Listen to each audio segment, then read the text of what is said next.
വേടനെതിരെ ഇപ്പോൾ ഒരു ബലാത്സംഗ കേസ് വന്നിരിക്കുകയാണ്. ഒരു ഡോക്ടർ നൽകിയ പരാതിയിലാണ് കേസ് എടുത്തിരിക്കുന്നത്. അപ്പോൾ ആസൂത്രിതമായ നീക്കമാണെന്ന് വേടൻ പറയുന്നു. അതുകൊണ്ട് തന്നെ വേടൻ ഹൈക്കോടതിയിൽ മുൻകൂർ ജാമ്യാപേക്ഷയും നൽകിയിട്ടുണ്ട്. വേടനെതിരെ തൃക്കാക്കര പോലീസാണ് കേസെടുത്തത്.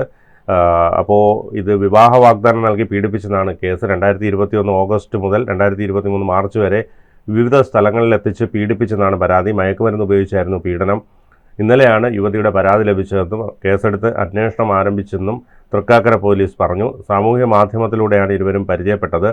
ഡോക്ടറുടെ കോഴിക്കോട്ടെ ഫ്ളാറ്റിലെത്തി ആദ്യം പീഡിപ്പിച്ചതാണ് പരാതി. തുടർന്ന് വിവാഹ വാഗ്ദാനം നൽകി വിവിധ സ്ഥലങ്ങളിലെത്തിച്ച് പീഡിപ്പിച്ചു. ബന്ധത്തിൽ നിന്ന് അകന്നതോടെയാണ് യുവതി പരാതി നൽകിയത്. മൊഴി പരിശോധിക്കുകയാണെന്ന് പോലീസ് പറഞ്ഞു. അതിനുശേഷം നടപടി ഉണ്ടാകുമെന്നാണ് പറയുന്നത്. ഈ യുവതിയിൽ നിന്നും വേടൻ പണം കൈപ്പറ്റിയിട്ടുണ്ട്. ഇതിൻ്റെ ഗൂഗിൾ പേ തെളിവുകളും പോലീസിന് കിട്ടിയിട്ടുണ്ട്. IPC 376(2) വകുപ്പനുസരിച്ചാണ് കേസ്. ഭാരതീയ ന്യായ സംഹിത വരുന്നതിന് മുൻപുള്ള സംഭവമായതിനാലാണ് ഈ വകുപ്പനുസരിച്ച് കേസെടുത്തത്. തൃക്കാക്കര സ്റ്റേഷൻ പരിധിയിൽ വെച്ച് ബലാത്സംഗം നടന്നതിനാലാണ് കൊച്ചിയിൽ കേസെടുത്തത്. തന്നെ പ്രണയം നടിച്ച് ബലാത്സംഗം ചെയ്ത ശേഷം പിന്നീട് ഒഴിവാക്കിയെന്നാണ് യുവതിയുടെ പരാതിയിൽ പറയുന്നത്. പക്ഷേ ഇത് കരുതിക്കൂട്ടിയുള്ള ഒരാക്രമണമെന്നാണ് വേടൻ പ്രതികരിച്ചിരിക്കുന്നത്.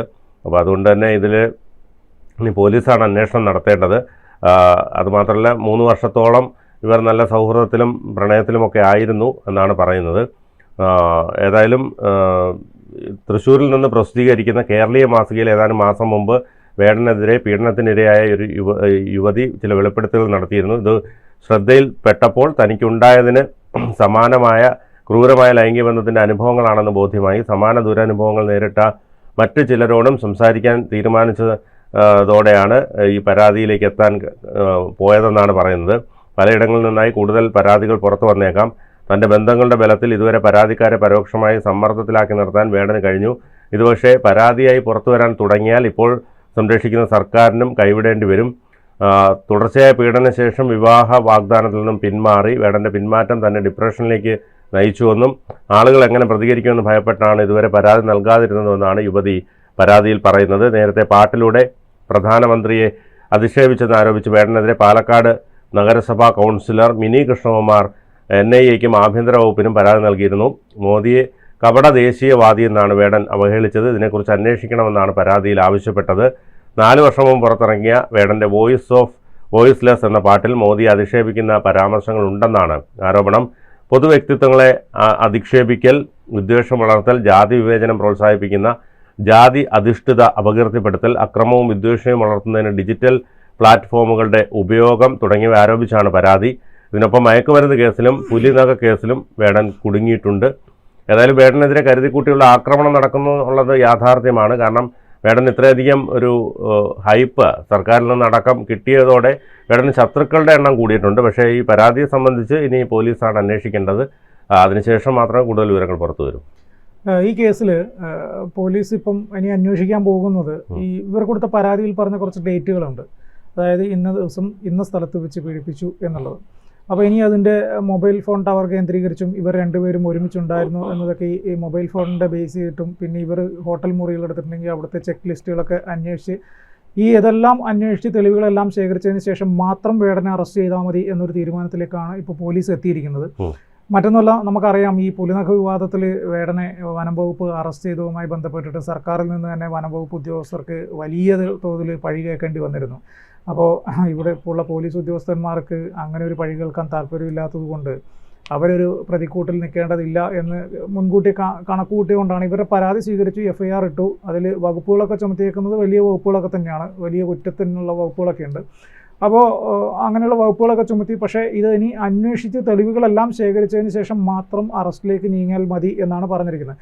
അപ്പോൾ ഇതിലായിട്ട് സംഭവിക്കുന്നത് വേടൻ ഹൈക്കോടതിയിൽ മുൻകൂർ ജാമ്യത്തിന് അപേക്ഷ കൊടുത്തിട്ടുണ്ട്. ഇനി വാദങ്ങളിൽ ഈ സുപ്രീം കോടതിയിൽ പല രീതിയിലുള്ള കുറേ കാര്യങ്ങൾ ഇപ്പോൾ ഈ അടുത്ത കാലത്തായിട്ട് വന്നിട്ടുണ്ട്. അതായത് വിവാഹ വാഗ്ദാനം നൽകിയിട്ട് പീഡിപ്പിക്കൽ ഏതൊക്കെ രീതിയിലുള്ള പീഡനത്തിൽ അല്ലെങ്കിൽ അതൊരു പീഡനമായിട്ട് കണക്കാക്കുക എന്ന രീതിയിൽ കുറേ ഈ ലൈംഗിക പീഡനം, ബലാത്സംഗം ഈ വകുപ്പുകളുമായി ബന്ധപ്പെട്ടിട്ട് സുപ്രീം കോടതിയുടെ പല നിരീക്ഷണങ്ങൾ ഈ അടുത്ത കാലങ്ങളായിട്ട് വന്നിട്ടുണ്ട്. അപ്പം അതിനെയൊക്കെ ബേസ് ചെയ്തിട്ട് ആയിരിക്കും വേടൻ്റെ അഭിഭാഷകൻ ഈ കോടതിയിൽ വാദിക്കാൻ പോകുന്നത്. എന്തുകൊണ്ട് ഇത്രയും നാളായിട്ട് കേസ് കൊടുത്തില്ല, അതിൻ്റെ കാരണം മതി. ഇപ്പം അങ്ങനെ ഒരു ചോദ്യം വരുമ്പോൾ പഴയ ഈ ബിഷപ്പിൻ്റെ ഒരു കേസില്ലേ, കന്യാസ്ത്രീ ബിഷപ്പ്. അപ്പോൾ അന്ന് ചോദിച്ച ചോദ്യമാണ്, ഇപ്പോൾ ഇത്രയും വർഷം കഴിഞ്ഞിട്ടാണ് നിങ്ങൾ കേസ് കൊടുക്കുന്നതെന്നൊരു ചോദ്യം കോടതി തന്നെ ചോദിച്ചിട്ടുണ്ടായിരുന്നു.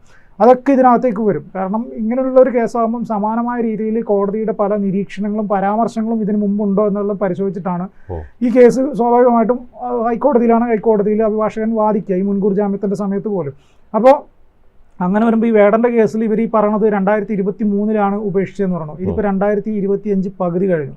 അപ്പോൾ സ്വാഭാവികമായിട്ടും ഒരു 2 വർഷത്തെ കാലതാമസം വന്നിട്ടുണ്ട്. അപ്പം ഇവർ കൊടുത്ത പരാതിയിൽ പറയുന്നത് എങ്ങനെയാണ്, ഇതിന് ശേഷം എനിക്ക് ഡിപ്രഷൻ സ്റ്റേജിലേക്ക് ഞാൻ പോയി. അപ്പോൾ ഡിപ്രഷൻ സ്റ്റേജിലേക്ക് പോയിട്ട് ഞാൻ ട്രീറ്റ്മെൻറ്റിലായിരുന്നു കുറേ നാൾ. അപ്പോൾ ട്രീറ്റ്മെൻറ്റ് കഴിഞ്ഞപ്പം എൻ്റെ സുഹൃത്തുക്കൾ തന്ന മനോധൈര്യമാണ്, ഇത് പരാതിയായിട്ട് നീ മുന്നോട്ട് പോകണം, നീ ഇതിനെതിരെ പൊരുതണം, ഇല്ലെങ്കിൽ ഇതുപോലുള്ള വീണ്ടും ഒരുപാട് കുട്ടികളെ ഇങ്ങനെ പീഡനത്തിനും ഈ ബലാത്സംഗത്തിനും ഒക്കെ അടിമപ്പെട്ടിട്ട് ഒതുങ്ങിപ്പോകും, ഇയാളിത് തന്നെ തുടരും എന്ന രീതിയിൽ സുഹൃത്തുക്കൾ കൊടുത്ത ഒരു മനോധൈര്യമാണ്. അതിൻ്റെ അടിസ്ഥാനത്തിലാണ് ഇവരിപ്പം തൃക്കാക്കര പോലീസ് സ്റ്റേഷനിൽ പരാതി കൊടുത്തിരിക്കുന്നത്. സംഭവം കൊച്ചിയിലും കോഴിക്കോടും നടന്നിട്ടുണ്ടായിരുന്നു. അപ്പം ഇവർ താമസിക്കുന്നത് എനിക്ക് തോന്നുന്നു കൊച്ചിയിലാണെന്ന് തോന്നുന്നു. അതുകൊണ്ടായിരിക്കാം ഒരു പക്ഷേ കൊച്ചിയിൽ പരാതി കൊടുത്തിരിക്കുന്നത്. അപ്പോൾ പോലീസ് ഇപ്പം കൃത്യമായിട്ടുള്ള അന്വേഷണമായിട്ട് മുന്നോട്ട് പോകുന്നുണ്ട്. നേരത്തെ പറഞ്ഞതുപോലെ ഈ IPC വകുപ്പുകളാണ് ഇതിൽ ചുമത്തിയിരിക്കുന്നത്. IPC വകുപ്പ് ഉണ്ടായിരുന്ന കാലഘട്ടത്തിൽ നടന്ന ഇൻസിഡൻ്റ് ആയതുകൊണ്ടാണ് ആ വകുപ്പുകൾ ചുമത്തിയത്. ഇപ്പോൾ IPC ഇല്ല, ഭാരതീയ ന്യായ സംഹിതയായി. അപ്പോൾ ഈ IPC വകുപ്പുകൾ ചുമത്തി വേടനെ ഇനി അറസ്റ്റ് ചെയ്യാനുള്ള നടപടികളിലേക്ക് സ്വാഭാവികമായിട്ടും പോലീസിന് പോകേണ്ടി വരും. പക്ഷേ അറസ്റ്റ് ചെയ്യുമ്പോൾ കൃത്യമായിട്ട് തെളിവുകളില്ലാതെ അറസ്റ്റ് ചെയ്യാൻ പറ്റില്ല. അതുകൊണ്ടാണ് ഇപ്പോൾ ഈ പറഞ്ഞതുപോലെ കൃത്യമായിട്ട് തെളിവുകൾ ശേഖരിക്കാനുള്ള നടപടികളുമായിട്ട് പോലീസ് മുന്നോട്ട് പോയിരിക്കുന്നത്. പോലീസ് കൃത്യമായിട്ട് ഒരു യുവതിയുടെ പരാതി എന്ന നിലയിൽ അതിൽ വേടനെന്നോ ഇനി അത് അല്ല വലിയ ആൾ എന്നോ വലിയ പ്രാധാന്യം കൊടുക്കേണ്ട കാര്യമൊന്നുമില്ല. ഇനി കുറ്റം ചെയ്തിട്ടുണ്ടെങ്കിൽ അത് ആരായാലും പിടിച്ചകത്തിടേണ്ടതാണ്. അത് പോലീസ് ചെയ്യും എന്ന് നമുക്ക് പ്രതീക്ഷിക്കാം. പിന്നെ വേടൻ്റെ കേസിൽ എന്ന് വെച്ച് കഴിഞ്ഞാൽ ഈ സംഘപരിവാറുമായിട്ട് കഴിഞ്ഞ കുറേ കാലങ്ങളായിട്ട് വേടൻ പാട്ടിലൂടെ അവരുമായിട്ടൊരു ശത്രുത അല്ലെങ്കിൽ അവരുമായിട്ടൊരു അത്ര സുഖകരമല്ലാത്ത ഒരു രീതിയിലാണ് വേടൻ്റെ പോക്ക്. അപ്പം ഇപ്പം നേരത്തെ പറഞ്ഞതുപോലെ പാലക്കാടിലെ നഗരസഭാ കൗൺസിലറായിട്ടുള്ള മിനി കൃഷ്ണകുമാർ NIAക്ക് വരെ വേടനെതിരെ പരാതി കൊടുത്തിട്ടുണ്ടായിരുന്നു. അപ്പോൾ അതുകൊണ്ടാണ് ഒരു പക്ഷേ ഈ സർക്കാരിൻ്റെ ഭാഗത്ത് നിന്ന് ഈ കഞ്ചാവ് കേസിൽപ്പെട്ട ഒരാളാണെങ്കിൽ പോലും ഈ പുലിപ്പല്ലി വിഭാഗത്തിൽപ്പെട്ട ഒരാളാണെങ്കിൽ പോലും സർക്കാർ പിന്തുണച്ചത് അതുകൊണ്ടായിരിക്കണം എന്നുള്ളതാണ് വസ്തുത. കാരണം BJPയുമായിട്ട് അല്ലെങ്കിൽ ഈ RSS സംഘപരിവാർ സംഘടനകളുമായിട്ട് നിരന്തരം പാട്ടുകളിലൂടെ ഒരു പോര് നടത്തുന്ന വേടന് സ്വാഭാവികമായിട്ടും ഇടതുപക്ഷത്തിൻ്റെ ഒരു പിന്തുണയുണ്ട്. പക്ഷേ ബലാത്സംഗ കേസിൽ സ്വാഭാവികമായിട്ടും സർക്കാരിന് പിന്തുണയ്ക്കാൻ പറ്റില്ല. സർക്കാരിന് അങ്ങനെ പിന്തുണയ്ക്കുകയാണെങ്കിൽ സ്ത്രീ സുരക്ഷയെക്കുറിച്ച് പിന്നെ സർക്കാരിന് മിണ്ടാൻ പറ്റില്ല, വാതുറക്കാൻ പറ്റില്ല സ്ത്രീ സുരക്ഷ എന്താണ് എന്നതിനെക്കുറിച്ച്. അപ്പോൾ പോലീസിന് സ്വാഭാവികമായിട്ടും കർശന നിർദ്ദേശം ഉണ്ടാവും, നിങ്ങളത് അന്വേഷിക്കുക, അവരുടെ മൊഴിയെടുക്കുക. ഇപ്പോൾ അവരുടെ പരാതി മാത്രമേ സ്വീകരിച്ചിട്ടുണ്ടാവുള്ളൂ. ഇനി അവരുടെ വിശദമായിട്ടുള്ളൊരു മൊഴിയെടുക്കണം. മൊഴിയെടുത്തിട്ട് ഇവർ കൃത്യമായിട്ട് കാര്യങ്ങൾ എപ്പോൾ എങ്ങനെ എവിടെ വെച്ച് എന്നുള്ളത് ഒന്നുകൂടെ വിശദമായിട്ട് എഴുതി കൊടുക്കേണ്ടി വരും. അപ്പം സ്വാഭാവികമായിട്ടും അവരും അവരുടെ അഡ്വക്കേറ്റും ആയിരിക്കും കാര്യങ്ങളൊക്കെ വിശദമാക്കുന്നത്. അതിന് ബേസ് ചെയ്തിട്ടാണ് FIRൽ ഇപ്പോൾ ചുമത്തിയ വകുപ്പുകൾക്ക് പുറമെ ഇനി എന്തെങ്കിലും വേറെ വകുപ്പുകൾ കൂടി ചുമത്താനുണ്ടോ എന്ന കാര്യത്തിൽ പോലീസ് അന്തിമ തീരുമാനമെടുക്കുക. പക്ഷേ അതിനിടയിൽ സമാന്തരമായിട്ട് പോലീസ് ഇവർ ഈ പറഞ്ഞ മൊഴിയിലല്ല, ഈ പറഞ്ഞ പരാതിയിൽ പറഞ്ഞിട്ടുള്ള ഡേറ്റുകളും സ്ഥലങ്ങളും വെച്ചുള്ള പരിശോധനകൾ നടക്കും. എനിക്ക് തോന്നുന്നു 2 ദിവസത്തിനുള്ളിൽ മിക്കവാറും അത് നടക്കും. വേടൻ്റെ അറസ്റ്റിൻ്റെ കാര്യത്തിൽ 2 ദിവസത്തിനുള്ളിൽ തീരുമാനമുണ്ടാകും. ഇപ്പം നിലവിലെ സാഹചര്യത്തിൽ വേടൻ മിക്കവാറും ഒളിവിൽ പോകാനുള്ള സാധ്യതയാണ് കാണുന്നത്. കൂടുതൽ വാർത്തകളും വിശേഷങ്ങളും നിങ്ങളിലേക്ക് എത്താൻ ABC മലയാളം സബ്സ്ക്രൈബ് ചെയ്യുക, ബെൽ ബട്ടണും അമർത്തുക.